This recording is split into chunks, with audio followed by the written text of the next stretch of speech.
বন্ধ হতে পারে শান্তিনিকেতনের সোনাঝুরি হাট কর্তৃপক্ষকে শীঘ্রই নোটিশ দেওয়ার সম্ভাবনা। বন দপ্তরের জমির ওপর হাট বসানোর অভিযোগ উঠছে।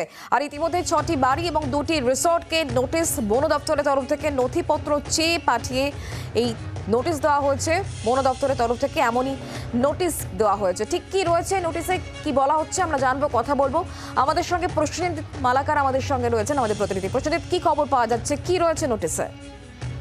দেখো, প্রথমেই তোমাকে বলি যে নোটিশটি দেওয়া হচ্ছে সেক্ষেত্রে দাঁড়িয়ে তুমি জানো যে বন দপ্তরের যে জায়গা সোনাঝুরি এলাকা, সেখানে কিন্তু কার্যত সোনাঝুরি হাট বসে এবং কার্যত পর্যটকদের কাছে সেটা সব থেকে বেশি আকর্ষণীয় স্থান। কিন্তু সেক্ষেত্রে দাঁড়িয়ে ওই সোনাঝুরি এলাকায় যে রিসর্ট হোটেল গড়ে উঠেছে, এমনই বেশ কিছু রিসর্ট ও তার পাশাপাশি বেশ কিছু বাড়ি, তাদেরকে ইতিমধ্যেই বন দপ্তরের তরফ থেকে নোটিশ দেওয়া হয়েছে এবং নোটিশে বলা হচ্ছে যে তারা যে বাড়ি বা রিসর্ট করেছে সেক্ষেত্রে দাঁড়িয়ে বন দপ্তরের জায়গা তারা দখল করেছেন এবং সেই জায়গা তাদের বাড়ি বা রিসর্টের মধ্যে ঢুকে রয়েছে। ফলে সেই জায়গার সঠিক নথিপত্র, অর্থাৎ তারা যেখানে বসবাস করছেন বা রিসর্ট করেছেন তার সঠিক কাগজপত্র নিয়ে বন দপ্তর আধিকারিকদের সাথে দেখা করতে হবে এবং সেখানে কাগজপত্র জমা করতে হবে।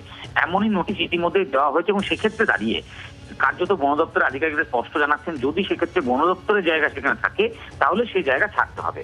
সেদিকে দাঁড়িয়ে তুমি জানো ইতিমধ্যে যে সোনাঝুরি এলাকায় যে খোয়াই হাট, অর্থাৎ যে হাট বসে, সেই হাটও কিন্তু বন দপ্তর এলাকাতেই বসে এবং বন দপ্তর আধিকারিকদের মুখে তাদেরকেও কি নোটিশ দেওয়ার সম্ভাবনা ইতিমধ্যেই উঠে এসেছে। ফলে সে জায়গায় দাঁড়িয়ে আগামীতে এই হাট আদতেও বসতে পারবে না, বন দপ্তর সেখানে তুলে দেবে, সেটা নিয়ে বড় প্রশ্নচিহ্ন ইতিমধ্যে উঠেছে। আমাদের প্রসেনজিৎ, ধন্যবাদ। বাংলার আওয়াজ, বাঙালির আবেগ, জি 24 ঘন্টা।